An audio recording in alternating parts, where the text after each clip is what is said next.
주요 건설사들이 지난 3년간 건설산업기본법을 200차례나 넘게 위반한 것으로 드러났습니다. 하지만 과태료 처분이 대부분이었고 벌점 부과는 한 건도 없었습니다. 전효성 기자입니다.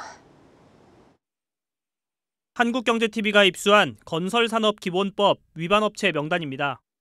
최근 3년간 주요 건설업체는 무려 209차례나 건설산업기본법을 어긴 것으로 드러났습니다. 업체별로 보면 대우건설이 3년간 61건으로 가장 많았고 현대건설, 현대엔지니어링, 롯데건설 순이었습니다. 위반 사유는 건설공사대장 미통보가 116건으로 절반 이상을 차지했고 하도급 관련 위반 행위도 71건 적발됐습니다.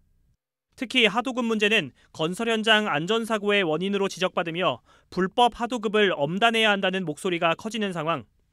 건산법 위반이 잦은 대우건설 역시 하도급 관련 위반 사례가 다수 발생한 것으로 나타났습니다. 문제는 법 위반 행위가 반복되고 있지만 처벌은 여전히 솜방망이식에 그치고 있다는 점입니다. 209차례의 건산법 위반 사례 중 과태료 처분이 대부분을 차지했고 벌점 부과는 한 건도 없었습니다. 상황이 이렇다 보니 건설사들의 건산법 위반이 줄기는커녕 오히려 해가 지날수록 늘어나는 추세입니다. 아울러 사망사고가 발생한 주요 건설사에 대한 특별단속에서도 3년간 944건의 위반 사항이 발견됐지만 벌점이 부과된 건 8건에 불과했습니다. 수년간 주요 건설사 공사 현장에서 100명이 넘게 숨졌는데도 부과된 벌점으로 인해 페널티를 입은 업체는 한 곳도 없었습니다.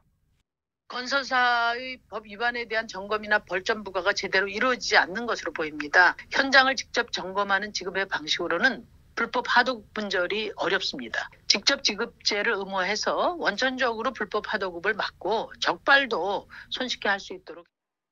앞서 국토부는 건설 현장에서의 부실 시공과 안전사고를 막겠다며 건설사 벌점 계산 방식을 평균 방식에서 합산 방식으로 바꿨습니다. 하지만 다수의 법 위반 사항에 대해 벌점 자체가 부과되지 않고 있다 보니 제도 개편이 유명무실하다는 지적이 나오는 상황입니다. 대형 건설사 관계자는 실무진의 실수로 건산법 위반으로 적발되는 사례도 다수 있다며 법 위반 행위가 반복되지 않도록 철저한 교육에 나서겠다고 밝혔습니다. 한국경제TV 전효성입니다.